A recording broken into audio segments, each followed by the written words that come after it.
नमस्कार, आप देख रहे हैं नेशन 24 न्यूज और मैं हूं मंतशा आपके साथ। तो अब बुलेटिन की शुरुआत करेंगे इस वक्त की सबसे बड़ी खबर से। तो इस वक्त की सबसे बड़ी खबर है देहरादून से। राज्यपाल ने दिलाई प्रोटेम स्पीकर की शपथ।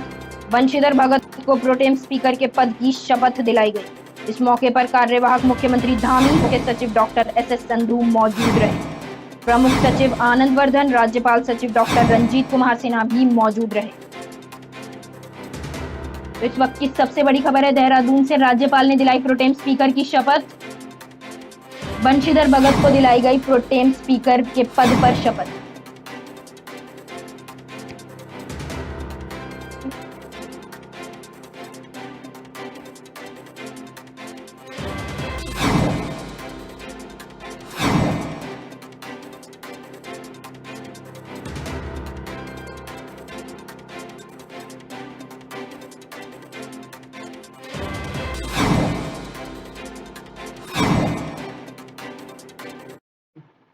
कोस्को बॉल नाइट टूर्नामेंट प्रतियोगिता का ग्राम गिरवर में मंत्री पुत्र अभिषेक भार्गव द्वारा फीता काटकर शुभारंभ किया गया है, जिसमें सागर जिले की 64 टीमों को शामिल किया गया है। अभी तक 12 टीमें भाग ले चुकी हैं और बता दें कि ये टूर्नामेंट रात्रिकालीन खेला जाता है, जिसमें विजेता टीम को 40,001 रुपया एवं उप विजेता टीम को 20,001 रुपये की राशि एवं एंट्री फीस 15,101 रुपया तय की गई है। और ज्यादा जानकारी के लिए बता दें कि ग्राम गिरवर के क्रिकेट प्रेमी युवाओं द्वारा शासन प्रशासन से सरकारी खेल मैदान बनाए जाने की मांग की गई है, लेकिन अभी तक सिर्फ आश्वासन ही मिला है। लेकिन फिर भी ग्राम के युवाओं द्वारा निजी भूमि में खेल मैदान बनाने के ग्राम की सहयोग प्रतियोगिता का आयोजन किया जा रहा है।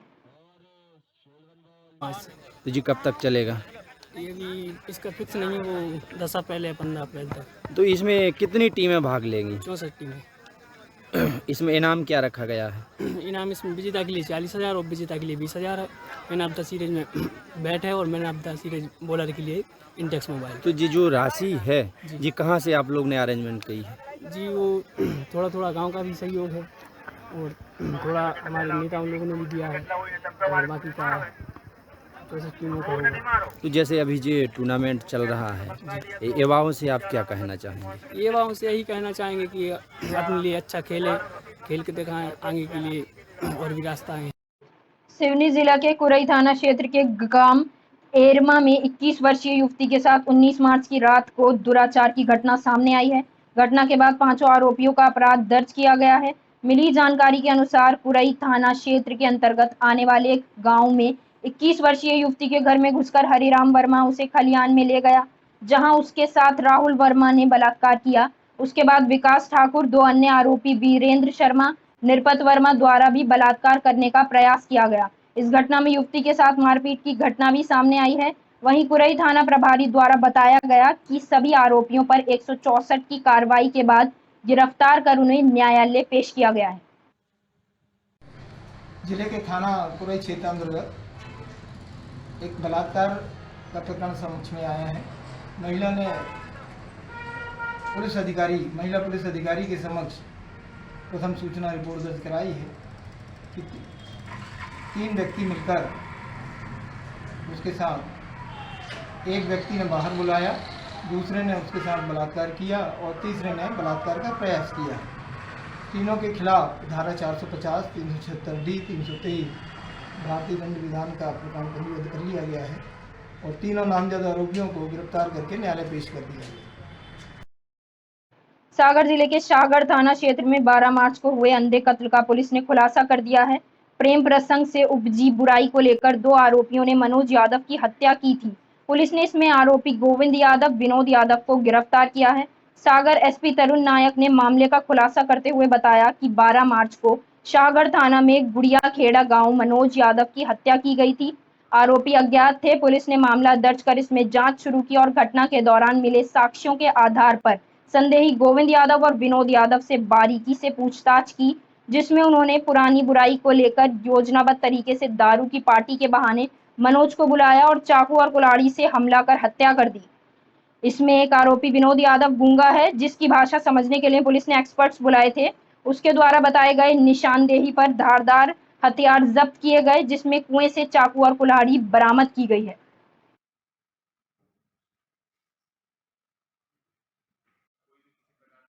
सागर जिले के गढ़ाकोटा में आयोजित होली मिलन समारोह में संबोधित करते हुए अभिषेक भार्गव ने कहा कि मेरी पहचान गोपाल भार्गव के पुत्र के रूप में नहीं बल्कि गोपाल भार्गव के कार्यकर्ताओं के रूप में हुई है। मैं सदैव उनका कार्यकर्ता होने के नाते गौरवान्वित महसूस करूंगा। होली मिलन समारोह का आयोजन एक मित्र मिलन समारोह के रूप में किया गया, जिसमें समस्त कार्यकर्ताओं को एवं रहस्य महोत्सव में समस्त सहयोगियों को आमंत्रित किया गया एवं रंग गुलाल लगाकर उनका स्वागत सत्कार किया गया। इस अवसर पर कद्दावर कैबिनेट मंत्री गोपाल भार्गव भी उपस्थित रहे। उन्होंने भी सभी कार्यकर्ताओं का रंग गुलाल लगाकर तथा गले लगाकर स्वागत किया और उनके द्वारा सतत चले आ रहे सहयोग को उन्होंने धन्यवाद ज्ञापित किया।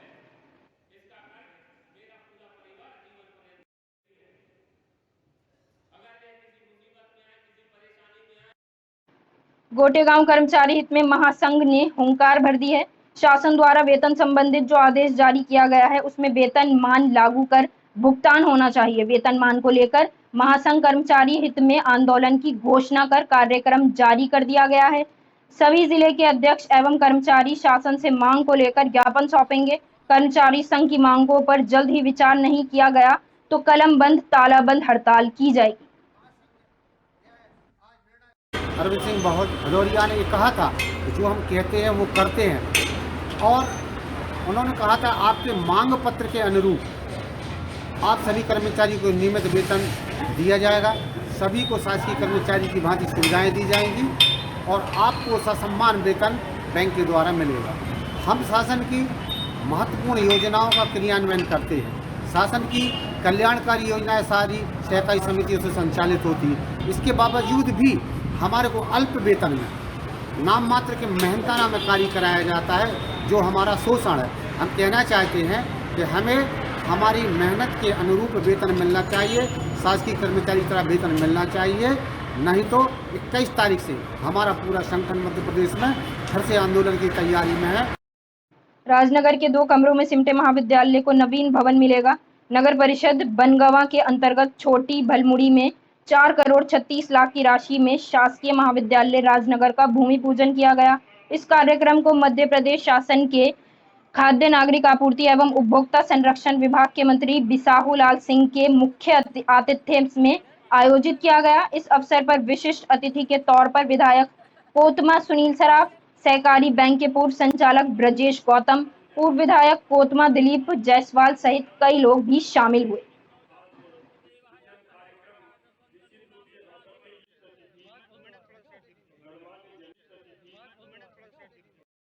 त्योहार के दिन ही एक परिवार में 2 मौतों के कारण खुशियां मातम में बदल गईं। तेज रफ्तार से कार से भांजे को बचाने के चक्कर में मामा भांजे की मौत हो गई। घटना ईदगाह चौराहे वार्ड नंबर 21 की है। मृतकों का ध्यान पोस्टमार्टम शासकीय चिकित्सालय में किया जा रहा है। वार्ड नंबर 21 निवासी दिनेश यादव के घर के आगे उनका भांजा यश यादव 5 वर्ष गली में खेल रहा था। इस दौरान मामा दिनेश को सामने से तेज रफ्तार से आती हुई SUV कार दिखाई दी। भांजे यश को बचाने के लिए मामा दिनेश दूसरी ओर से दौड़े, लेकिन कार की रफ्तार तेज होने से दोनों आगे के पहियों की चपेट में आ गए। कार चालक अज्ञात बताया जा रहा है। वहीं मौके पर मौजूद लोग दोनों मामा भांजे को घायल अवस्था में राजीव गांधी सिविल हॉस्पिटल लेकर आए। यहां चिकित्सकों ने मामा भांजे के सिर में गंभीर चोटें लगने के कारण उन्हें मृत घोषित कर दिया। दुर्घटना हुई जिसमें एक गाड़ी के दबने से एक बच्चा और एक उसका मामा जो कि ईदगाह के निवासी है, तो दोनों मृत अवस्था में अस्पताल लाए थे, तो उनका पोस्टमार्टम ही हो रहा है। पार्टी की हार और टिकट बेचने के आरोपी को लेकर मचे बवाल के बीच कांग्रेस सेवा दल के प्रदेश अध्यक्ष राजेश रस्तोगी का कहना है कि हार की जिम्मेदारी अकेले हरीश रावत की नहीं, पार्टी के तमाम नेताओं की है। उन्होंने कहा कि रावत को गड्ढे में दबने या आग में जलने की नहीं, संघर्ष करने की जरूरत है। साथ ही उन्होंने टिकट वितरण में भी गड़बड़ी का आरोप लगाया और पार्टी हाईकमान से ये भी मांग की कि पार्टी के तमाम फेडरल मोर्चों को कांग्रेस में मर्ज करा दें या फिर इन्हें खत्म कर दें। रस्तोगी ने कहा कि इस बार चुनाव में संगठन के कार्यकर्ताओं को अहमियत नहीं दी गई। उन्होंने कहा कांग्रेस पार्टी ने संगठन जैसे परिवार को ही दरकिनार कर दिया। रस्तोगी ने कहा यदि संगठन के कार्यकर्ताओं पर ध्यान दिया जाता तो आज कांग्रेस का वजूद होता, जैसे महिला अध्यक्ष ने भाजपा में शामिल होकर वहां से जीत कर दिखाया। देखो, जो उत्तराखंड में कांग्रेस की हार हुई है कांग्रेस के सभी नेता उसके जिम्मेदार हैं। श्री हरीश रावत जी तो अध्यक्ष थे चुनाव अभियान समिति के, तो नैतिक रूप से उन्हीं की जिम्मेदारी थी, लड़ाई भी उन्होंने ही है। लेकिन मुझे एक बड़ा आश्चर्यचकित कभी कभी होता हूं और बड़ा झटका सा भी लगता है कि कांग्रेस ने जो अपने फ्रंटल संगठन हैं उनको तो अहमियत दी नहीं कोई, तो लड़ना किससे था सामने जा कर के? फौज तो अपनी नज़रअंदाज कर दी आपने, युवा कांग्रेस को नज़रअंदाज करा, सेवा दल को नज़रअंदाज करा, NSUI को करा, महिला को करा, और मुझे तो ये भी कोई कहने में संकोच नहीं है जो महिला अध्यक्ष थी हमारे सेवा दल की, वो भाजपा से विधायक भी बन गई। यहाँ खबर लक्सर से है। लक्सर के जैतपुर गांव के लोगों के लिए कल का दिन बेहद खास रहा। इस दिन की खासियत ये थी कि गांव के राजाराम सैनी, जो वरिष्ठ नेता भी हैं, उन्होंने आज अपने जीवन के 100 वर्ष पूरे कर लिए हैं। नेताजी राजाराम सैनी के शतकवीर हो जाने पर परिवार वालों ने भव्य समारोह आयोजित कर 100 किलोग्राम का केक काटकर राजाराम सैनी को शुभकामनाएं दी। अपने शताब्दी समारोह में राजाराम सैनी ने कहा, वह खुशकिस्मत इंसान हैं जो 100 वर्ष की आयु के साथ अपनी 4 पीढ़ियों, पुत्रों, परपुत्रों और प्रपोत्रों के साथ इस खास मौके को उत्सव के रूप में मना रहा है। शतकवीर राजाराम सैनी ने कहा कि जीवन में अच्छी और सच्ची सोच रखना जरूरी है, हमेशा दूसरों की मदद और राष्ट्र की और समाज हित में अच्छे कार्य करने चाहिए। कि कोई परेशानी नहीं, और जैसे हमने किया इनके लिए ऐसा सब लोग किया, मतलब जो सेवा हमने की है वो सब लोग करो। क्या और लोगों से क्या कहेंगे आप? नहीं, अपने माता पिता की सब लोग पूरी सेवा करो। मैंने जो 100 साल पूरे किए हैं उसमें मैंने जो भी कुछ किया वो सब समाज की सेवा की, और आगे भी मतलब कहने का यही है कि आप हूँ कि राजा राम जी ने अपने निष्ठावान तरीके से जीवन यापन किया है, और ये इस बात का द्योतक है कि ये कितने संयमी रहे हैं और समाज सेवी रहे हैं कि इन्होंने 100 साल अपना जीवन एक तरह से समाज सेवा के रूप में जिया है, ईमानदारी, कर्मठता, लगनशीलता के साथ जिया है। और मैंने पहले भी कहा था कि तुम जियो हजारों साल और हर साल के दिन हो 50,000।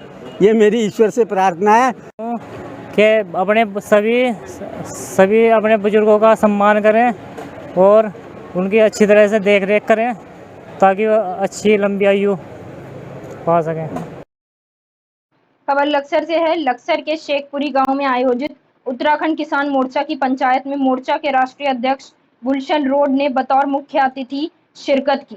गुलशन रोड ने कहा कि प्रदेश में चुनावी प्रक्रिया संपन्न हो चुकी है, नई सरकार का गठन भी अगले 2-4 दिन में हो ही जाएगा, लेकिन किसानों की समस्याएं ज्यों की त्यों बनी हुई हैं।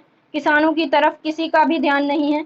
उन्होंने कहा कि किसानों को एकजुट होकर अपने हक हुकूक की लड़ाई स्वयं लड़नी होगी। मसला चाहे गन्ना पर्चियों का हो, मूल्य भुगतान घटतौली का हो या फिर दूसरी समस्याएं हों, किसानों को संघर्ष के लिए अपनी रणनीति बनानी ही होगी, तभी जाकर किसानों का भला हो सकता है। इस मौके पर मोर्चा के जिलाध्यक्ष चौधरी महकार सिंह ने कहा कि पिछली सरकारों ने भी किसानों के धैर्य की बहुत परीक्षाएं ली हैं। किसान हमेशा संघर्ष करता आया है, लेकिन अब किसानों में एकजुटता हो चुकी है। उन्होंने किसानों से आह्वान किया कि वह किसी भी तरह का उत्पीड़न न होने दें, न खुद पर कोई जुल्म होने दें, जुल्म के खिलाफ आवाज उठाएं। के बाद ये उत्तराखंड किसान मोर्चे की पंचायत लक्सर में काफ़ी दिनों के बाद हुई। इसमें हमारा जो मुख्य फोकस है वो संगठन को लगातार धार देने का, संगठन को बढ़ाने का प्रयास है। उसी को लेकर आज चुनाव के बाद हमारी चर्चा हुई। अब सरकार दोबारा से गठन होगा, जो किसानों की समस्याएं हैं, जो नए विधायक चुन के आए, किस तरीके से वे हमारा पक्ष उठाओ, किस तरीके से हम उन पर दबाव बनाओ कि किसान की समस्या सुनने को मजबूर हो। तो उसी तरीके को लेकर आज हमने अपनी एक रूपरेखा बनाने के लिए यहाँ मीटिंग करी और अपने कार्यकर्ताओं को अलर्ट किया कि अब चुनाव हो चुका, आचार संहिता खत्म हो चुकी, आप गाँव निकलो, किसान की जो भी समस्या हो आप उसे जोरों शोरों से उठाओ ताकि किसान का भला हो सके। यही किसान संगठन का काम हो। हमने तो अपने किसानों को यही नई टिप्स दी कि नई सरकार बनने को जा रही, किसानों की जो समस्याएं हैं कि क्योंकि किसानों का इस देश में लगातार शोषण हो रहा है। जब अभी पिछले सप्ताह आप देखो कि चीनी मिल में घटतौली पाई गई, अगर किसान तहसील जाएगा तो बिन सुविधा शुल्क दिए उस वहाँ खसरा खतौनी भी नहीं मिलेगी। तो हमने अपने कार्यकर्ताओं को यही इसीलिए आगाह किया कि आप संघर्ष करें, जहाँ भी किसान की समस्या है उस समस्या को लेकर आप संघर्ष करें, और जब आप संघर्ष करोगे तो मैं समझता हूँ ऐसी कोई समस्या नहीं किसान की जिसमें हम कामयाब नहीं होंगे। संभल के सभी प्राथमिक विद्यालयों में पोलियो दिवस पर बच्चों को पोलियो दवा पिलाई और 2 बूंद जिंदगी के नारे के साथ पोलियो दवा पिलाई गई। आपको बता दें कि रजपुरा विकास खंड के गांव सेमरी में आज पोलियो दिवस के मौके पर प्राथमिक विद्यालय में गुन्नौर से भाजपा के पूर्व विधायक अजीत कुमार उर्फ राजू यादव ने जाकर पोलियो की दवा पिलाई और साथ ही ग्रामवासियों से अपने बच्चों को पोलियो की दवा पीने की अपील की। इस मौके पर राजपुरा मंडल अध्यक्ष शांति स्वरूप भारत सिंह, विशाल यादव, भूशंकर प्रधान आदि लोग मौजूद रहे।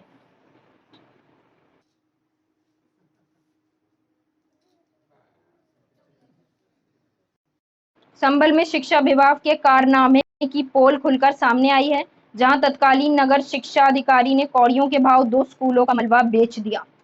नियम कानून को ताक पर रखकर बगैर अनुमति मलबा बेच दिया। अब इस मामले में डीएम ने संज्ञान लिया है और जांच कर कार्रवाई की बात कही है।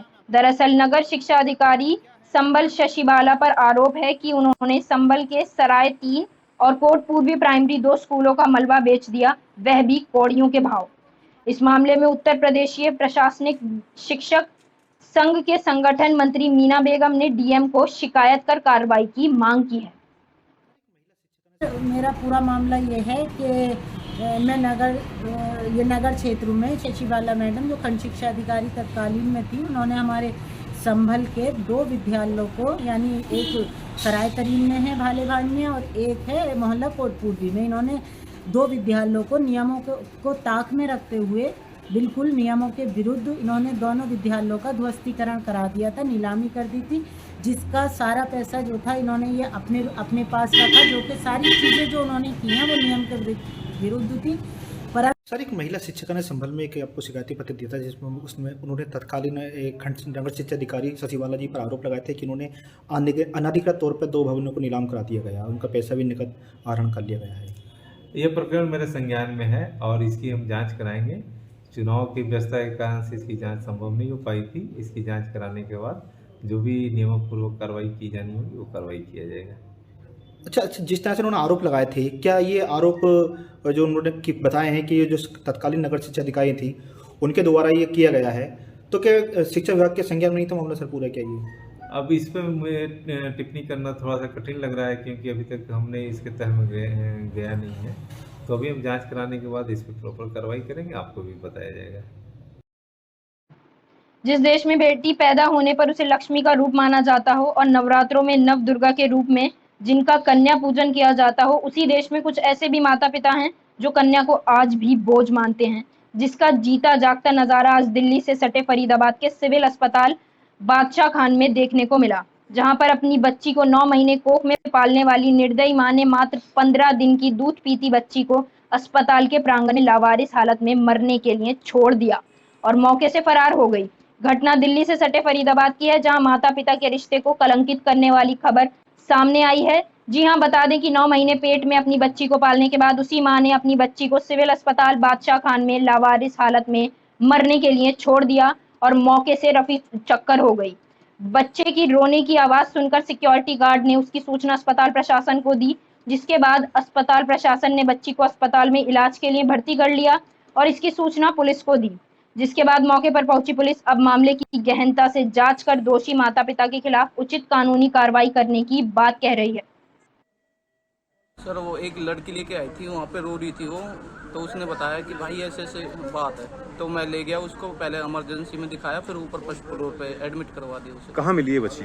ये ओपीडी कार्ड बनते हैं जहाँ पे, उसके पीछे बरामदे में, और मतलब कॉर्नर में डाली हुई थी? कॉर्नर में डाली हुई थी। अच्छा, तो बच्ची की हालत कैसी है? सर ठीक है अब तो बच्ची। इसके अलावा कुछ पता लगा हो कि किसी ने कुछ देखा हो आसपास किसी को छोड़ते हुए यहाँ पे बच्ची को?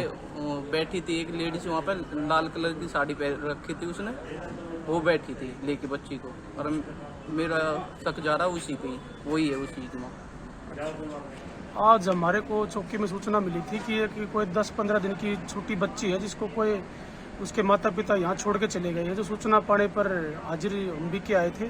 बच्चे को स्टाफ ने निक्कू में एडमिट करा दिया है और कैमरे वगैरह चेक कर रहे हैं। कोई कंप्लेंट लेने के बाद नियमानुसार कार्रवाई की जाएगी। जल्दी माता पिता का सुराग लगा लिया जाएगा।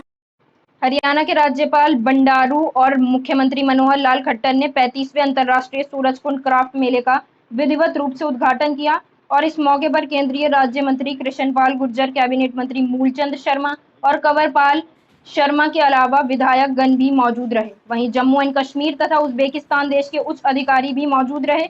इस अवसर पर मेले की चौपाल पर रंगारंग कार्यक्रम प्रस्तुत किए गए, जिसमें हरियाणा, जम्मू कश्मीर तथा उज्बेकिस्तान के कलाकारों ने भव्य प्रस्तुति दी और दर्शक दीर्घा में बैठे लोगों का मन मोह लिया। वहीं राज्यपाल और मुख्यमंत्री ने भी सांस्कृतिक कार्यक्रमों का आनंद उठाया और देश विदेश के हस्तशिल्पियों तथा कलाकारों की जमकर सराहना की।